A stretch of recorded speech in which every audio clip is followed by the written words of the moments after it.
한쪽은 어떻게 하면 우리가 끊임없는 생사윤회를 계속하는가 하는 부분이고, 이제 다른 한 부분은 어떻게 하면 생사윤회로부터 완전히 벗어날 것인가 하는 대목입니다. 그러니까 왜 우리는 끊임없는 생사윤회를 계속하는가라고 하는 문제를 말하는데,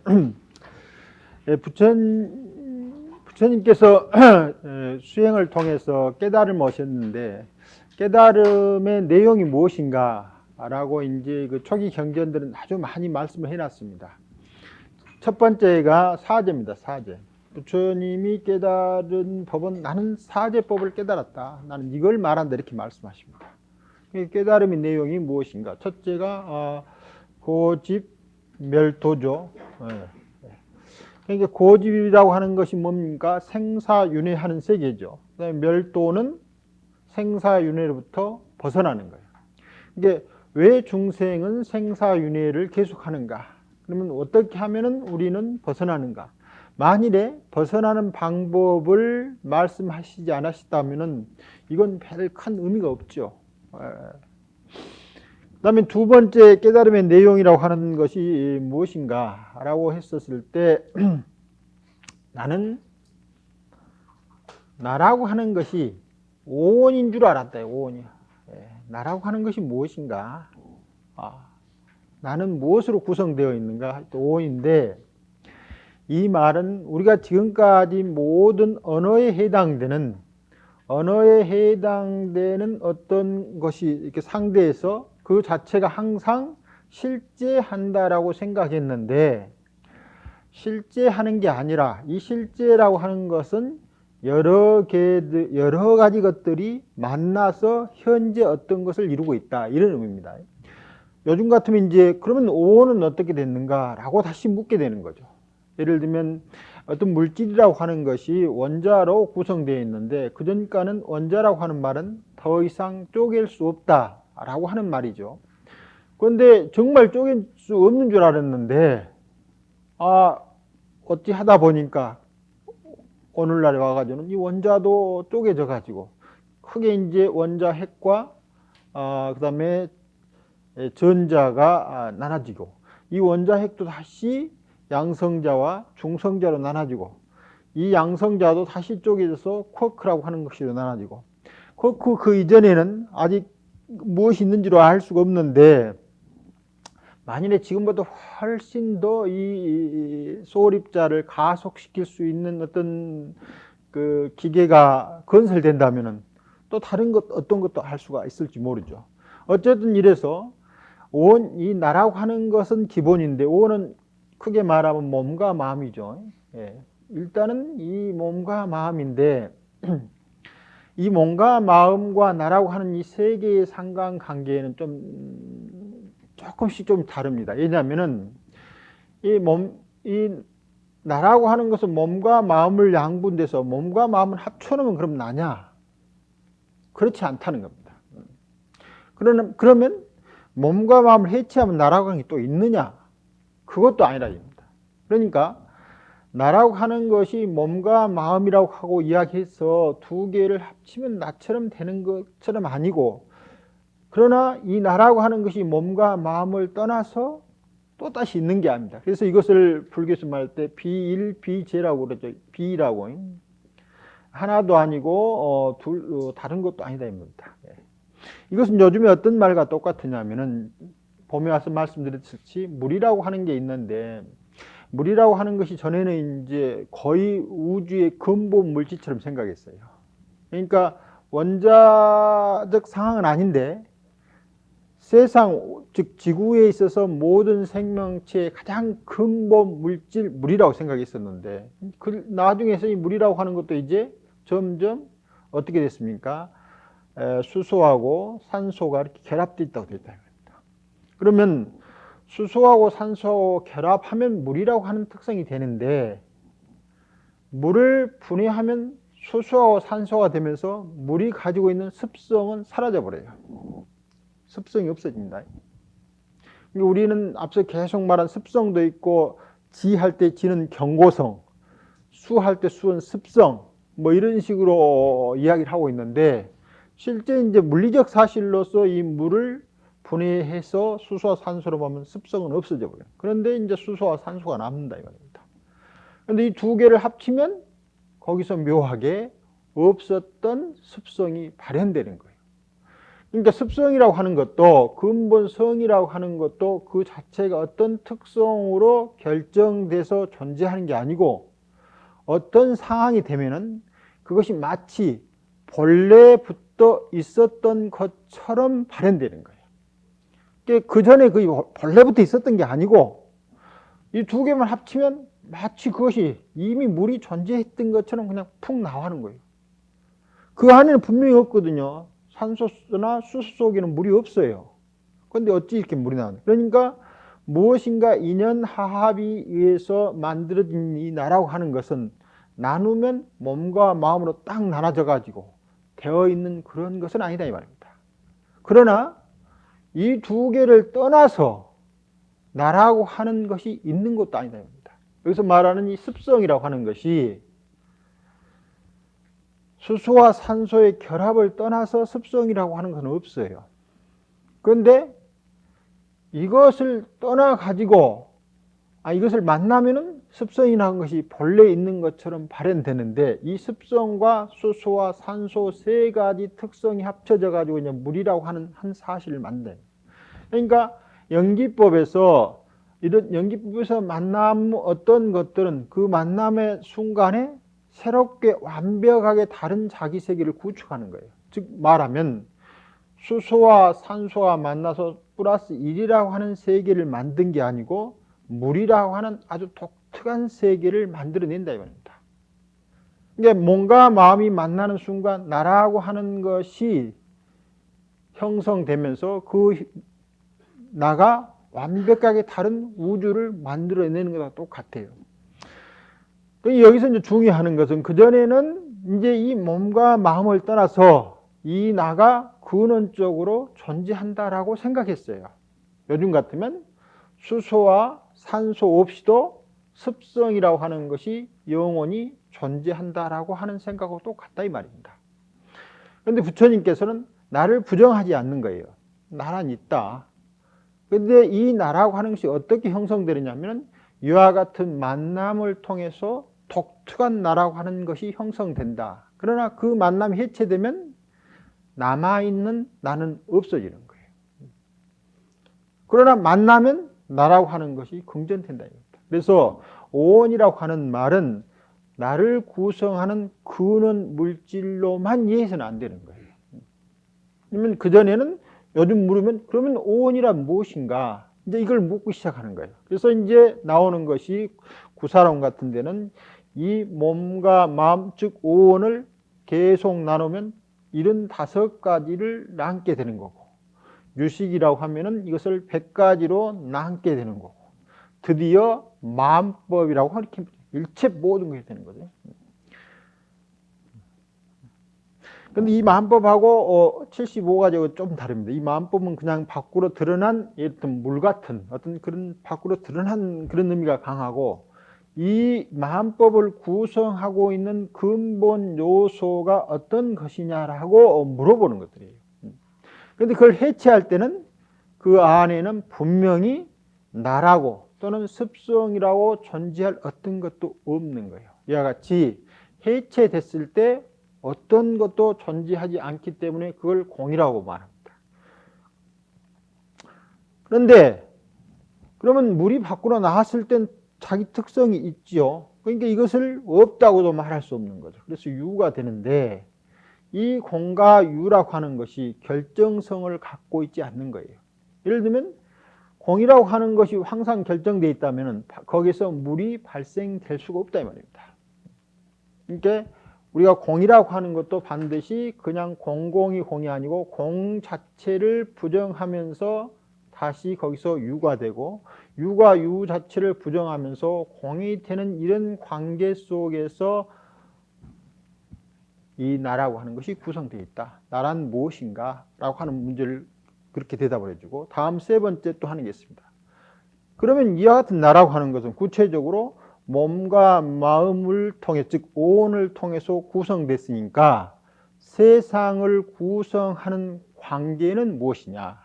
이 관계가 연기법이다 이렇게 말합니다. 그래서 이 세 가지 사제와 오원과 연기법이라고 하는 것이 현실의 우리를 설명하는 방법이고 나는 이러한 것을 깨달았다고 말씀을 하시는 거예요. 이게 부처님이 깨달은 내용이 무엇이냐? 사제, 오원, 연기법이다 이 말입니다.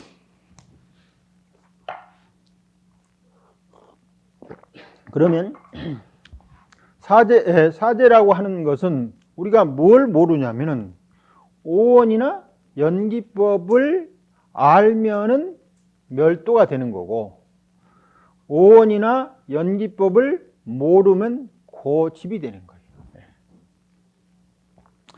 그래서 여기서 말하는 연법부단이라고 하는 것은 무엇을 의미하느냐면은 불교에서 말하는 오원과 연기법을 잘 모르는 거예요.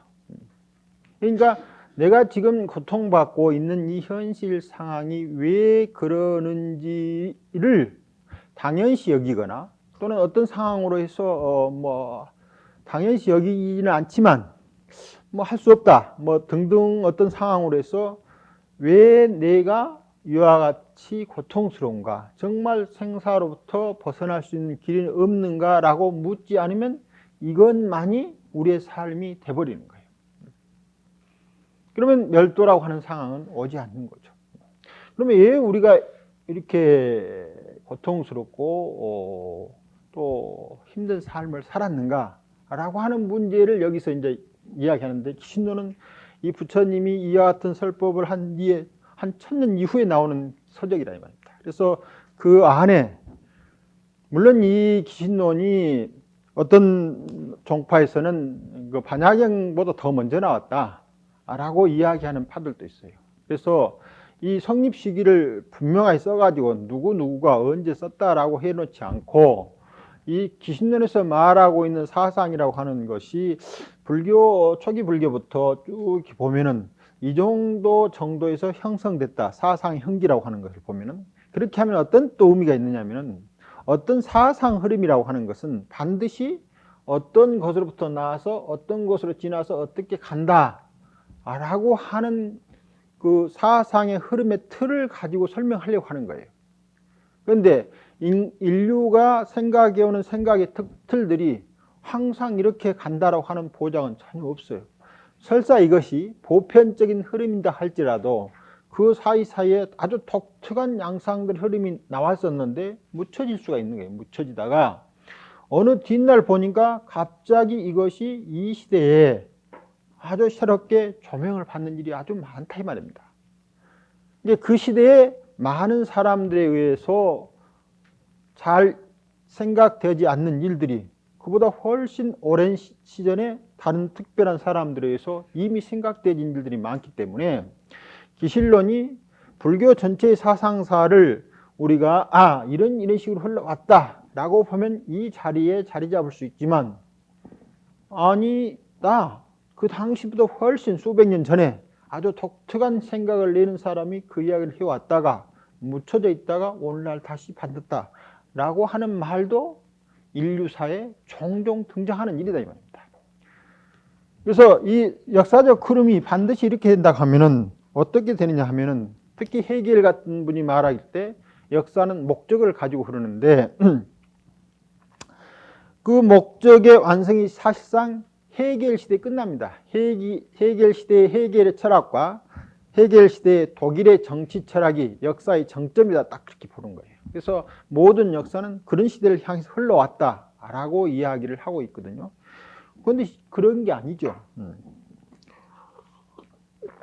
그것은 역사를 보는 방법이 하나일 수는 있지만 그렇다고 해서 모든 역사가 그렇게 보아진 대로 흘러가는 것은 아닌 거죠. 그래서 이런 기신론의 사상이 정말 이 초기 불교를 지나서 반야경을 지나서 언제 이렇게 해서 나왔다라고 말하기도 어렵고 그렇다고 또 생각하는 방향이나 뭐나 또 거기에 쓰고 있는 말들을 보면은 또 그 뒤에 그 시기에 안 나왔다고도 말하기는 어렵고 하는 그런 것이 있어서 정확하니 어느 시대에 어떻게 쓰였다고는 말할 수 없지만 근본적인 특성은, 지금 오늘 하고 있는 근본적 특성은 어떻게 하면 이 생사윤회를 계속하고 있는 고와 고제와 성제의 집제의 세계로부터 멸제와 도제의 성제로 이끌 것인가 라고 하는 그 사유체계와, 그 다음에 그 어떻게 하면 깨달음에 이를 것인가, 그 다음에 깨달은 상태는 어떤 것인가 라는 기신론의 독특한 이야기들을 계속 해오고 있다 이 말입니다. 그 다음에 이제 이 연기법이라고 하는 말을 하고 있는데, 이 연기법이야말로 이제 요즘에 사회 철학이나 생명 철학이나 무슨 그 여러 가지 등등에서 아주 그 각광받고 있는 그런 이야기들입니다. 이 연기법이라고 하는 것은 여기서 이미 나라고 하는 것은 무엇으로 구성되어 있는가라고 했을 때 나는 오원이로 구성되어 있다라고 이미 말하면, 오원이라고 하는 것이 상호관계를 구성했을 때 나라고 하는 것이 형성된다라고 하는 의미에서 이게 잘 나타나 있습니다. 그래서 연기법은 이것이 있으므로 차유고로 피유라고 하는, 차유, 피유, 그 다음에 차생, 피생, 차무, 피무, 차멸, 피멸 등등으로 이야기해지는 건데, 바꿔 말하면 일체의 모든 것들은 그 자체적으로 독존해 사는 게 아니고 상호 관계를 구성하면서 형성된다. 즉 물이라고 하는 것이 수소와 산소를 떠나서 형성되지 않는다. 그런데 요즘에는 이제 그러면 근원적인 어떤 것은 이야기하지 없겠는가? 즉 원자를 보는 생각, 원자를 보는 생각은 지금도 남아있는 거죠. 자, 이제 여기까지는 그러면 우리가 연기법이라고 이야기할 수 있다 이렇게 보는 건데, 방금 말한 대로 수소, 산소를 계속 쪼개면 이제 나중에 중성자, 쿼크, 뭐 양성자로 가면서 드디어 물질이 해체되기 시작하는 거예요. 아주 조그만 물질조차 없어진 상태로 가게 되는데, 이런 상태를 그냥 요즘 말하면 에너지 상태입니다. 물론 에너지가 무엇이냐라고 말할 수는 없어요. 뭐 어쨌든 그것이 가장 근원적인 물질입니다. 그것이 정신인지 정신이 아닌지 순수 물질인지 무엇인지라고 말하기도 어려워요. 우리는 거기에 대해서 정확히 알려지고 무엇이다라고 말할 수는 없다면, 이것이 활동하는 상황에 대해서는 잘 알 수 있을지 모르지만 그 자체가 무엇이냐라고 정의하기는 어려운데, 여기에 보면 이제 이 차유고 피유라고 할 때 이 차유라고 하는 말 중에서 우리 흔히 생각하면 이것과 저것이라고 하는 것이 이미 형성되어 있기 때문에, 여기서 보면은 수소와 산소라고 하는 그런 관계로만 보고 있는데, 그런 관계만이 연기법이 아닌 거죠. 뭡니까? 수소와 산소의 횡적인 연기 관계도 물론 성립되지만, 이 두 개가 합쳐서 이것을 통해서 뭐가 있습니까? 이 합침을 통해서 물이라고 하는 새로운 형성체가 나오는 거죠. 분자식으로 보면 이 두 개 합친 게 똑같은데 여기에서 특별한 물이라고 하는 양상이 나왔죠. 물이라고 하는 양상이 나왔으니까 이것이 이것을 형성시키는 거죠.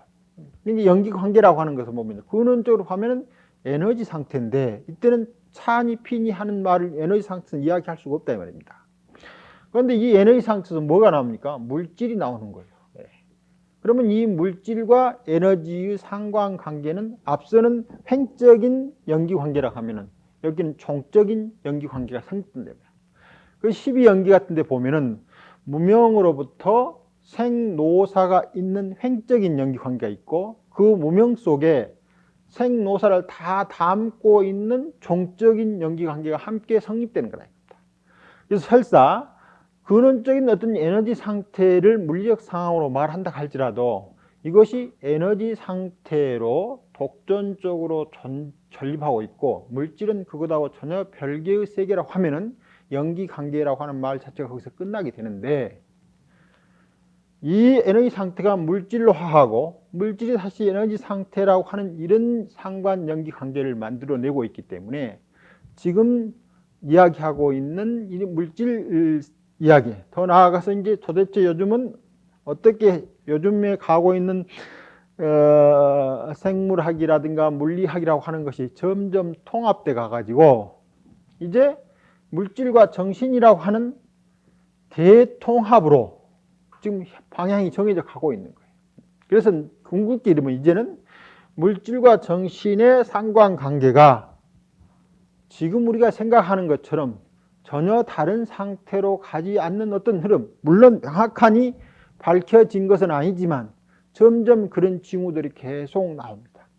그래가지고 드디어 이제 이 모든 것들이 통합되는 어떤 것이 있지만, 그런다고 할지라도 발현될 때는 또 어떻게 발현됩니까? 정신인 것처럼 물질인 것처럼 서로 발현되는 거예요.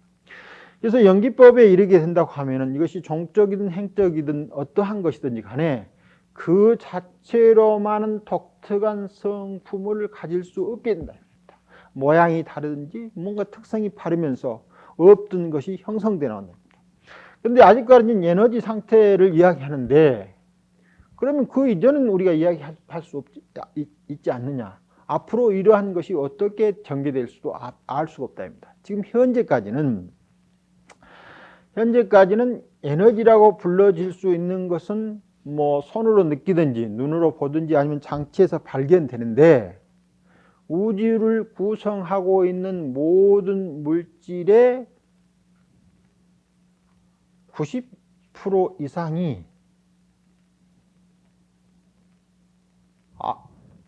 감이 전혀 잡히지 않는 물질로 존재했다.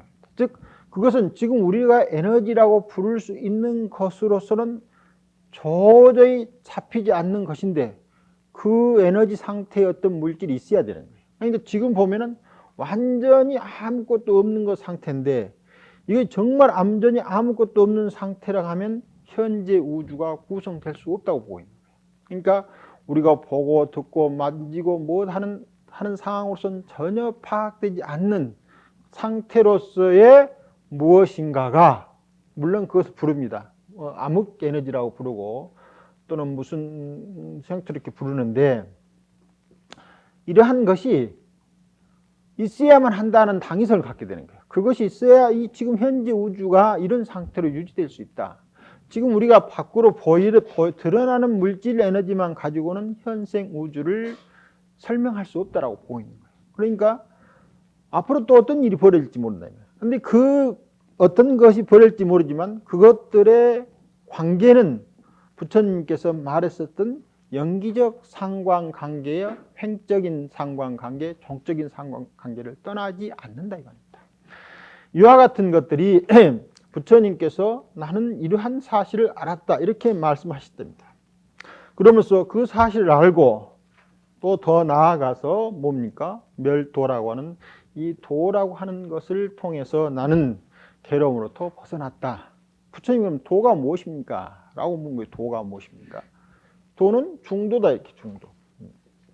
그러면 중도의 구체적인 내용이 뭡니까? 이것을 팔정도라고 이렇게 이야기하고 있습니다. 초기 정교에서는 이 팔정도가 수행 방법의 아주 궁극적인 내용이기 때문입니다. 자, 그런데 이 초기 불교를 말하는 것은 주로 요즘 나와 있는 것이 아함경이죠. 아함경인데, 여기 이제 뒤에 보면 야라한 생사가 나오기도 하고 그러는데, 아함경인데, 이 문제를 이 대소승에서 보는 것이 좀 차이가 있어요. 어떤 차이가 있느냐면은, 우리가 이제 선종에서도 보면은, 부처님께서 가섭존자한테 비밀리에 마음법을, 신법을 전했다 이렇게 말하고 있거든요. 가섭법을, 신법을 전해가지고 이심전심으로 여마미소를 통해서 그것이 내려왔다고 이렇게 말씀드리는데, 이것이 이제 선종의 계보죠. 계보인데 이 선종의 계보도 각 종파마다 따라 다 다릅니다. 우리가 생각하는 서천 28조하고 다른 종파가 선정하는 서천 28조가 달라요. 그 다음에 또 계보학도 보면은 중간에 보면은 어떤 사람은 뒤에 이렇게 계보를 잇는데, 이 스님이 태어나기도 훨씬 전에 이 스님이 돌아가시고 없어요. 그러니까 직전으로 법이 전해줄 수 있는 물리적 시간이 없어. 그런데 법이 전해졌다고 말을 해요. 계보에서. 우리 계보만 그런 게 아니고 많은 계보에서 그렇게 합니다. 그러니까 그때는 오늘날처럼 이 어떤 분이 언제 살다가 얼마나 살다가 돌아가시나 이것이 불분명했기 때문에 대충 그 시대 전에 누가 살고 이런 것들이 정해져 가지고 계보를 정해졌을 때 하다 보니까 아마 이런 시대적 상황이 잘 안 맞는 거예요. 그 예 중에 하나가 뭡니까? 여러분 삼소라고 하는 여러분이 많이 들어보셨을 겁니다. 삼소라고 하는 게 있는데 이 삼소는 유교하고 도교하고 이것이 이제 중국에 그 불교보다 먼저 있었죠. 그러다가 이제 불교가 이제 들어와서 유불도 삼소가 형성되는데 이러한 그 이제 약간 뭐 성격은 다르지만 다 근원적으로는 좋은 사람 되자. 아주 가장 간결한 이야기를 하면 정말 서로가 어떻게 하면 사람답고 좋고 평안한 삶을 유지할 것인가라고 하는 이상, 불교에서 말하는 열반상을 제시하는 그런 내용이 전혀 없다 하면은 유교나 도교나 불교가 이 세상에 존립할 근거가 없는 거죠. 그래서 그 나름대로 어떻게 하면 삶을 정말 잘 살 것인가 하는 것을 제시하기 때문에 유교가 힘을 거든 도교가 힘을 거든 불교가 힘을 끄든지 간에 서로가 융합돼서 좋은 세상을 함께 만들어내면은 관계가 없는데 어떤 세력이 커지냐에 따라서 이 서로 이 암투가 아주 심해가지고 이 정치하는 사람들이 볼 때 아주 곤란한 거예요. 그래서 이제 픽션을 만들어냅니다. 어떻게 만들어내냐면은 당시 불교 수행자 중에서 아주 뛰어난 혜원 스님이라는 분이 동산에 살고 계셨는데 그 동산에 유교에 아주 뛰어난 사람과 도교에 뛰어난 사람이 우연히 찾아와가지고 세 사람이 만나게 됐다. 그런데 그 동산에 살고 있는 혜원 스님께서는 그 산문 밖을 나가시지 않아요. 산문 밖에 이제 그 다리가 있는데 계곡 있고 다리가 있는데 여기까지가 혜원 스님이 정해놓은 경계예요. 그런데 이 세 분이 만나가지고 너무너무 화기애애한 이야기하고 정말 의기상통한 걸 하다 보니까 이야기하는 중에 당신도 모르게 지나가요. 지나가서 보니까 스스로 결정되는 그런 것들을 깨뜨렸는데 그게 너무나 즐거운 거예요. 세 사람 다. 그래서 함께 웃는다고 하는 말이 이제 삼소의 시원이 되는데 이것도 마찬가지로 이 세 분이 동시대에 사는 분들이 아니에요.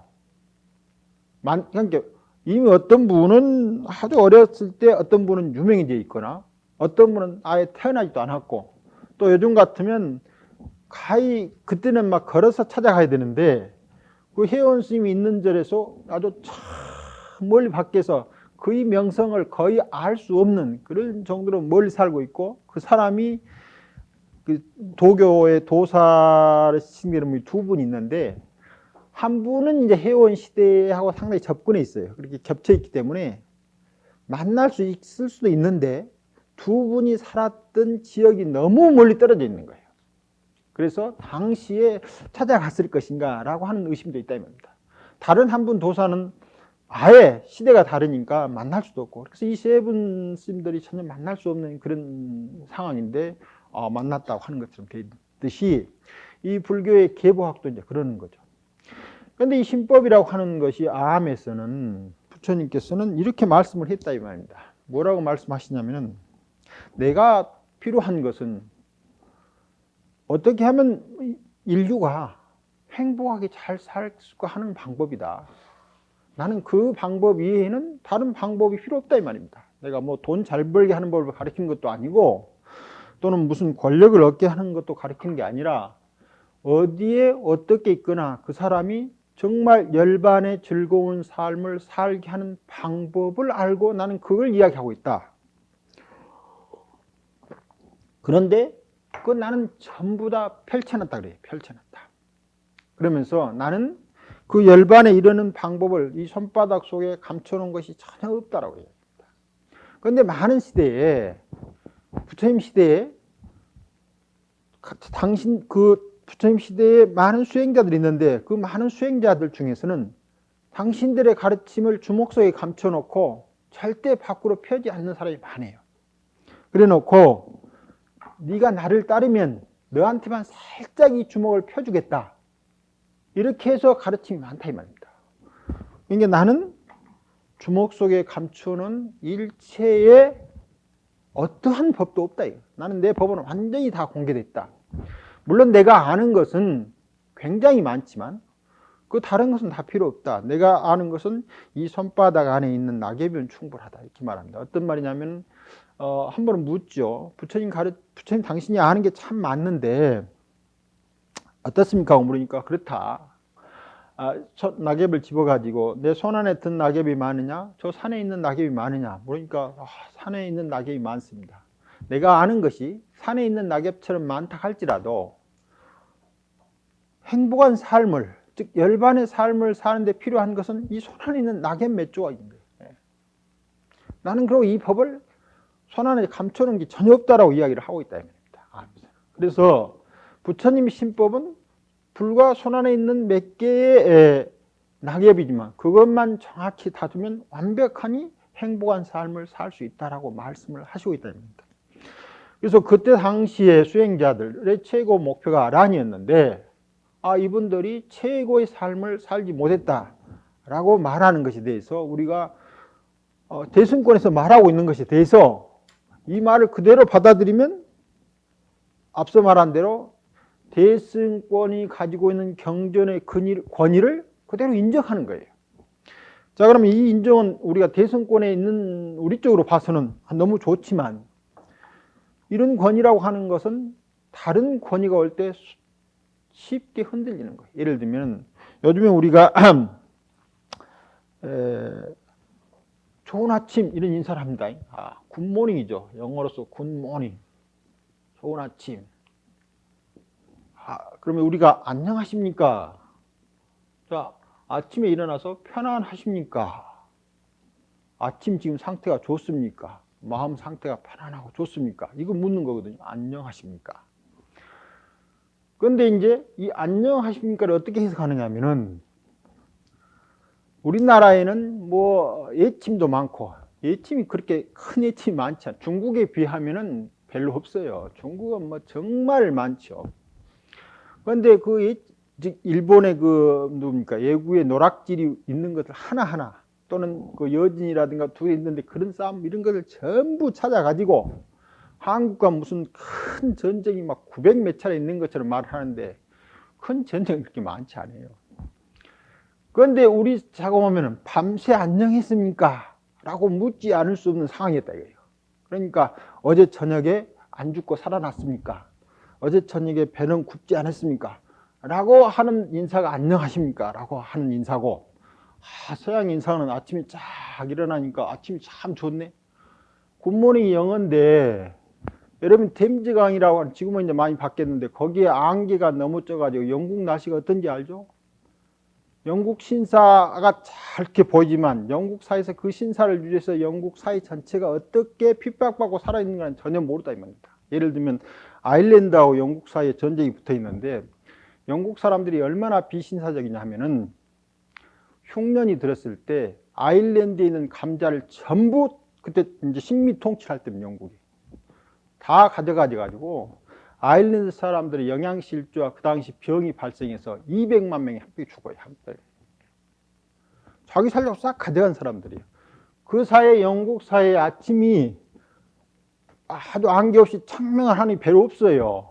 그러니까 좋은 아침 보는 것이 힘들어요. 그래서 좋은 아침 하면은 아주 영국이 달라진다 이 말입니다. 그러니까 우리보다 훨씬 이 사람들이 이 굿모닝이 정말 오늘 아침에 기분 좋은 날을 맞이는가 이렇게 하늘을 보고 무례할 정도의 인사라 이 말입니다. 우리 안녕보다 훨씬 더 못한 상태예요.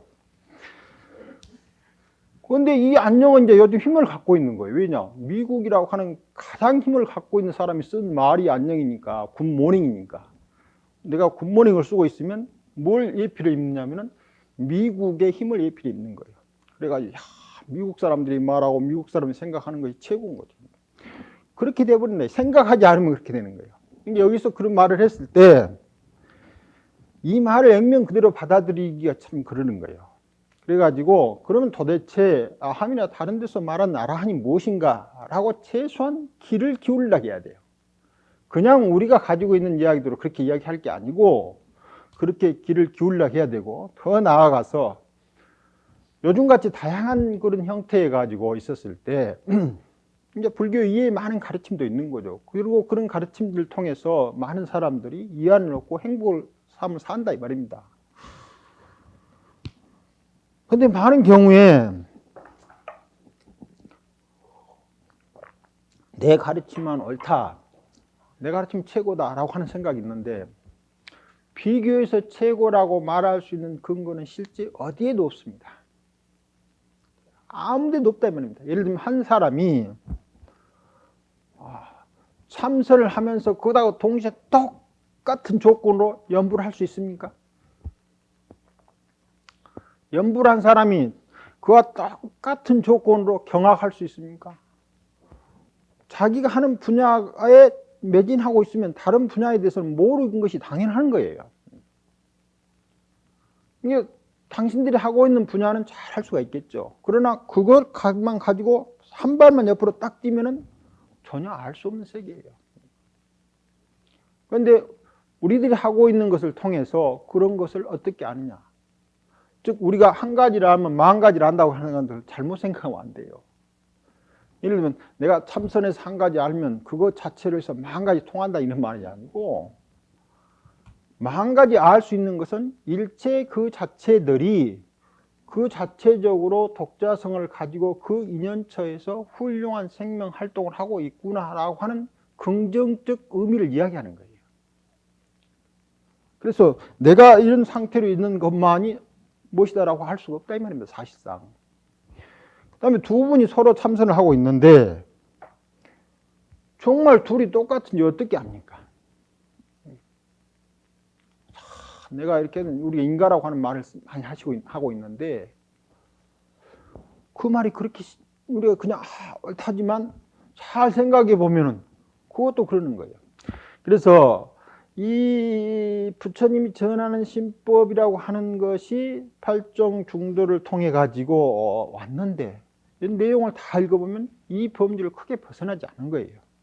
물론 팔종도가 그렇게 부처님의 도를 실현하는 방법으로서 아함에서 제시한 것이 팔종도가 줄을 이룬다면 팔종도뿐만 아니라 37조도품이 있으니까 사신족, 오군, 오력, 또 칠각지, 팔종도 이렇게 해서 37조도품. 그러니까 도를 수행하는데 도움이 될 만한 그 수행 덕목이 37가지가 있는 거죠. 그 중에 이제 팔종도가 제일 마지막인데, 마지막 단계인데, 이것이 이제 대승권인 건 어떻게 하면 대승이 부처님께서 말한 이 영기법을 실천하고 실천적으로 드러내고 아까 말하는 그 고집에서 멸도를 할 것인가 라고 하는 수행 방법으로 무엇이 제시됩니까? 육바라밀이 제시된 거죠.